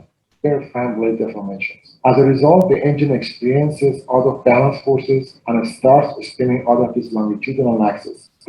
Bueno, como resultado de eso, esto está muy bueno, el rotor pierde su balanceo dinámico. Hay un balanceo estático y otro dinámico de los equipos que giran. Y fíjense cómo es la órbita o el tipo de movimiento que tiene el rotor, que en lugar de ser centrado y circular, empieza a tener este comportamiento, ¿no? Medio caótico. Y fíjense acá cómo es el balance, que al tener un círculo, empieza ya a tener como ondas de vibración, y eso va a ser una carga sobre toda la turbina que va a empezar a hacer que esta trabaje de una manera, obviamente, no apropiada. The fan blades also start hitting the inner walls of the structure, creating different loads such as impact and rubbing loads. Empieza a generar cargas de impacto y cargas de fricción que no eran previstas, obviamente, porque el cuerpo queda atrapado entre de la carcasa y los álabes, con piezas de álabe que también se están moviendo hacia el interior de la turbina. If the rub loads are large enough, they can potentially result in a seizure torque that can stall the engine and cause fusing. Lo que puede resultar potencialmente es que el motor, digamos, no fui más allá, el motor se pueda llegar a bloquear, ¿sí? Y además haya un aumento muy abrupto del torque, para el cual no está preparado en principio, ¿no? Obviamente tiene soporte, pero no es una carga normal, digamos, ¿sí? Cause fusing. Fusing is when the engine's meant. Puede haber fisuras, dijo. Fusing es fisura, ¿sí? Entonces, acá hay algunas restricciones cuando está completamente fracturado, cuando hay soporte en los rodamientos para sostener la turbina. Fusing is when the engine's main rotor shaft bends and breaks the bearings that are located on various locations of the shaft. These loads are extremely. Bueno, acá vemos la carcasa, el impacto, cómo queda después la carcasa del impacto. Digamos, lo que sería, ¿verdad? Fusing sería más que nada, no es fractura, sería el fenómeno de fusing, se vendría a ser como si se estuvieran empezando a desquebrajar o deshojar como fusibles, digamos, como elementos que se van desgranando en la rueda de la turbina y saliendo de manera, digamos, como consecuencia del impacto. Acá tenemos la fricción en la turbina, como es normal, y acá es cuando se produce la fricción como consecuencia de la presencia de ese cuerpo extraño. Important for manufacturers since it will influence the safety of the aircraft and its navigation capacity. The pre-stress and rotor dynamics are both long-duration events, usually lasting a few seconds. Bueno, la etapa 1 y la etapa 3 del análisis son eventos de larga duración, de algunos pocos segundos, pero que duran bastante tiempo frente a la situación del incidente que se está analizando, digamos, ¿no? This is in contrast to fan blade out or bridge strike, which are both short duration events and usually take only a few milliseconds. Bueno, digamos, el ingreso ya a la garganta de la turbina del cuerpo del ave más lo que es la rotura de los álabes son muy pocos segundos, milisegundos, ¿sí? Frente a todo el evento, ¿no? La duración del tiempo de todo el evento. These differences among the stages call for different point element technologies and solvers to be used in order to simulate these events. Specifically for the pre-stress analysis of the blades and rotor dynamics analysis, implicit solvers are needed, whereas to simulate the fan blade out event, an explicit solver is required. Bueno, hay resolución de las ecuaciones de manera explícita en el fenómeno, digamos, de poca duración y resolución de las ecuaciones de manera implícita en los fenómenos de larga duración, ¿sí? Moreover, the way this is done today also presents other certain inefficiencies and challenges. Since the engine models between airframe and engine manufacturers are not shared, either due to trade secret, sensitive nature of the design, or liability issues, engine manufacturers traditionally send only the loads that are generated from fan blade out or bridge strike analysis to the airframe companies.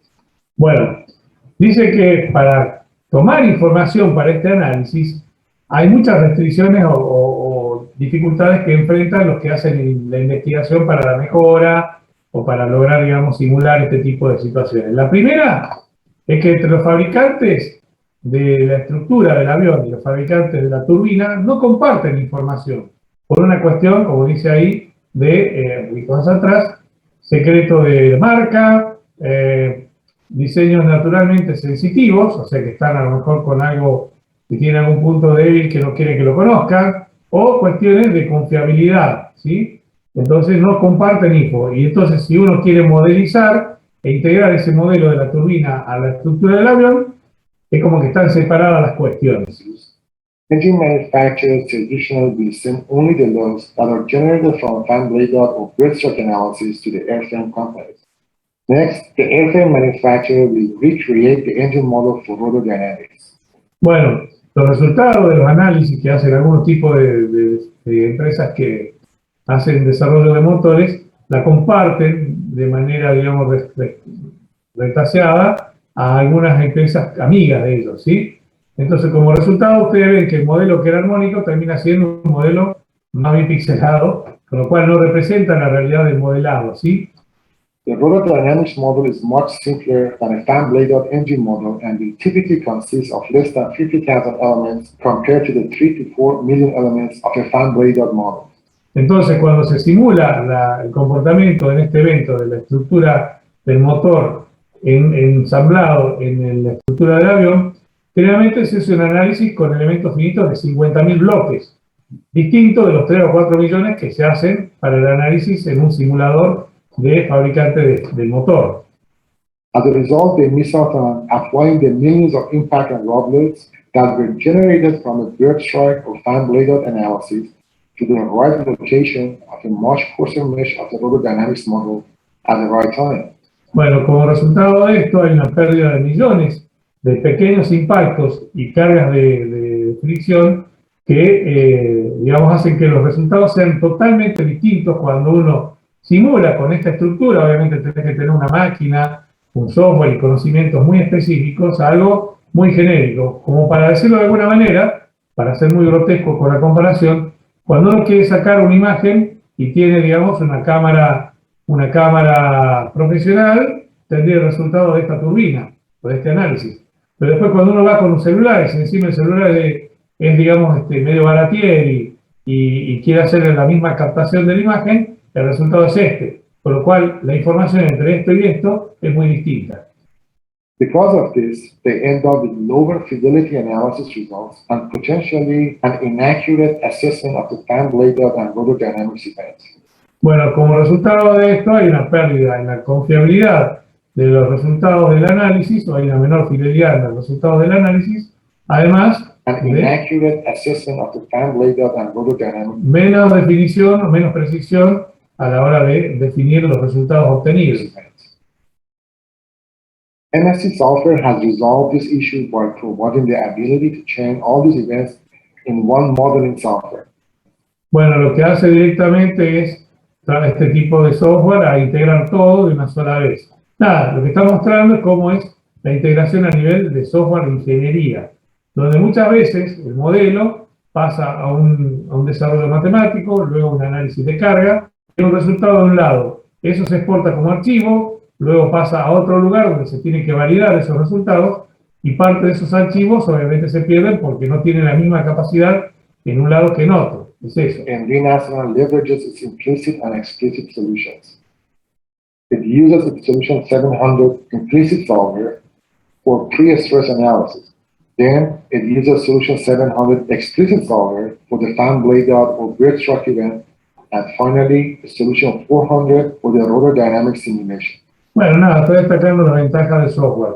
Pero lo que yo quería mostrarle era cómo, por ejemplo, se hace a nivel de ingeniería un análisis tan detallado hoy en día, a nivel de materiales compuestos, como son, por ejemplo, las turbinas, los álabes, a nivel de eventos tales como el choque de un ave, para no dejar que la turbina se venga abajo en vueltas, se desbalancee y se produzca digamos, un accidente, ¿no? Entonces, hasta ese nivel estamos hoy en día en cuanto al análisis de la parte mecánica. Veamos alguno más, un video más, y ya creo que ahí vamos a cortar por hoy, en un segundito, que es la parte, hay dos, en realidad que está muy interesante, a ver cuánto dura este 47 minutos, no lo vamos a ver ahora, se lo dejo después en el campus para que lo vean ustedes. Uno acá de innovación, déjenme ver acá. Muy bien, también. No, es todo un webinar sobre la parte de innovación, ¿sí? Bueno, no, vamos a parar acá. Vamos a cortar aquí. Parece que estos videos estaban un poquito más integrados a la temática, pero no. En todo caso, la clase que viene vamos a ver algún video más y vamos a hablar sobre lo que hay en el libro de materiales compuestos, ¿sí? Así nos enfocamos en la parte de estudio para el práctico de barras parciales y trabajamos sobre la bibliografía que es propia de la materia. Nos queda esto y después nos quedan ensayos como temas que pide el programa. A partir de ahí ya terminaríamos. Nosotros entonces estamos déjenme ver, del parcial estamos a 1, 2, 3, 4, 5 clases, ¿sí? Básicamente, ensayo no destructivo nos llevan 2 clases y eventualmente una clase o 2 más, una clase más de lo que sería materiales compuestos. Quizás podemos ver una más de ensayos, pero me va a quedar una para lo que es materiales de innovación, que es lo que yo quería mostrárselo. No se lo voy a tomar, pero es interesante analizar lo que está en este momento en boga en el mercado, ¿no? Yo les decía que hay materiales como pinturas que generan electricidad, cementos que se autorreparan, vidrios que, digamos, también tienen la posibilidad de hacer autorreparación, no se rompen y se pueden reparar solos, materiales orgánicos que se pueden integrar al uso, digamos, en medicina y que permiten una gran similitud de comportamiento de ese material digamos, a la parte que se integra. Por ejemplo, hay algunas gasas que se integran en los órganos internos, que son absorbidas y quedan adentro y forman parte, digamos, después en el caso de trasplante, en el caso de una intervención, digamos, por ejemplo, en el hígado, y esa gasa es absorbida y se enteró a uno del cuerpo de que está ahí, ¿no? Es fantástico realmente el nivel de desarrollo de materiales compuestos de todo tipo que permiten hoy en día tener infinidad de aplicaciones, no solo en la parte de ingeniería, sino en la parte de salud, en la parte de alimentos, en la parte de comunicaciones, y que logran, digamos, un estar y un pasar mucho mejor que el que teníamos hace un tiempo atrás. Bueno, ¿alguna duda, alguna pregunta de lo que hoy compartimos, de alguna presentación del tema? Lo vamos a estudiar un poco más en detalle en el libro en la clase que viene. ¿Alguna duda? No, profe, por mi parte ninguna. Bueno. No de momento. Perdón, Gaby, ¿cómo?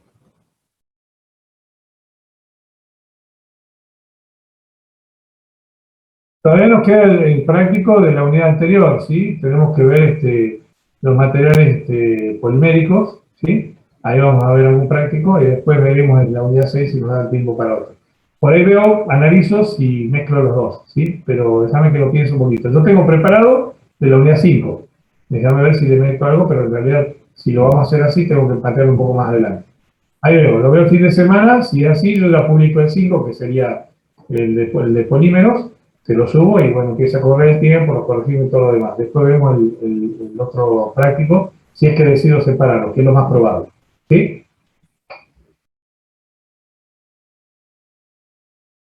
Solo corregir, me parece que... Eso iba a preguntar yo también, porque me parece que ya No, entregamos un trabajo. Tienes razón, lo entregaron ustedes. Sí, sí, profe. Lo único que había quedado pendiente era pinturas, profe, que ya lo dio. No, pero pinturas, nada, lo vemos, lo integramos acá, ¿sí? No hay problema. ¿Ok? Bueno, no, voy a preparar entonces un práctico pero tenemos que ver un poquito más de materiales compuestos, ¿sí? ¿Ok? Bueno, detengo acá la grabación, queda entonces cerrado formalmente la clase del día de hoy de materiales, hoy viernes 15 de octubre del 2021. Recording Ya stopped. estamos sin la grabación, voy a tomarles asistencia, así ya los libero. Un ratito, ver acá. Acá. Y bueno, la idea, ya les digo, es ver si ustedes los parciales los tienen todos virtuales por ahora. Sí, sí. Bueno, ¿no? Porque bueno, no sé si alguno, bueno, voy a preguntar a los coordinadores a ver si alguno está tomando, si nadie está tomando, ahí mantenemos la línea. Mi idea era por lo menos verlo alguna vez, por eso quería la presencialidad, pero bueno, también está un poco atado a que estemos todos vacunados y que tengamos la posibilidad de que nos den el permiso de entrar, ¿no? Porque cito acá, hoy es tanto como 15. Un minuto que limpio la lista, y ya les tomo asistencia.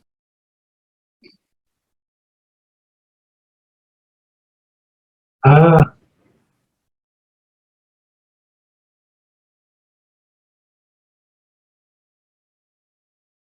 está bien. Sí, sí, no, yo en realidad lo voy a hablar con el coordinador, veo qué me dice, un poquito, ¿sí? Bueno, arrancamos. Acosta,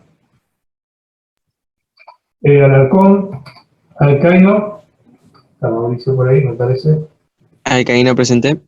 ¿Sí?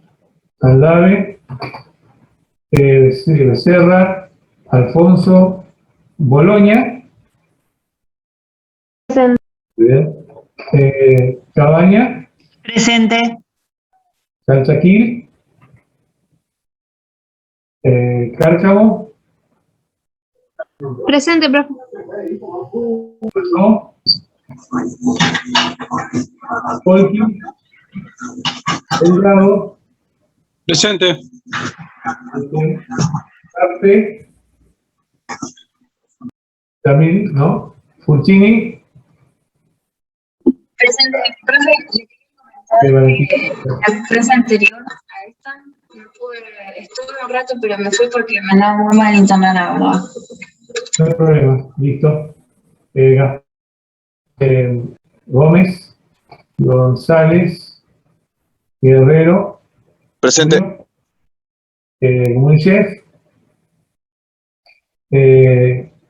Hernández, Belén, vi que también se conectaba, entró, me parece, ¿no? ¿Está ahí Belén? Sí. Bien. Guacho, Luther, no. Lorenzo, Maximiliano, sí. Presente, profe. Luna, Malagrino, Marcolini, Mario. Presente. ¿Mario? Marcolini, presente. Muy bien. Mario. Claro, también Mario, sí está. ¿Quién más? Martínez, Medina. Presente, profe. Medina, muy bien. Medina. Portillo, Rodríguez, Rolón. Presente. Muy bien. Salinas, Sánchez, Sendelbeck, Silva, Tolava, Trujillo. Presente. Tolaba, presente. Hola, Díaz, listo, te busco la vuelta. Trujillo Eric, Trujillo Michael. Estaba solo, me parece. Sánchez, María Sánchez, bueno, acá. Listo. Bueno. Ok, bien. Si ya te anoté, Analia, no hay problema. Besein, ahí está, que estaba. Viera, ¿alguien? ¿No? Villegas, Vogel, Presente. y William. Bueno, tengo 18, repito quiénes están. A ver, está Alcaino, Boloña, Cabaña, Cárcamo, Delgado, Fulcini, Guerrero, Hernández, Lorenzo, Marcolini, Mario, Pereira, bien digo, Rolón, Sánchez, Sendelbeck, Tolava, Besein y Boje. ¿Ok? Muy bien, chicos. Estamos por el día de hoy, entonces. Nos estaremos encontrando bien mediante el viernes que viene. Vamos a seguir con compuestos. Por ahora no tenemos práctico. Será seguramente la semana siguiente. ¿Ok? ¿Listo, chicos? Profe. Buen fin de... Bueno. Buen fin de. Chao. Profe, buen fin de.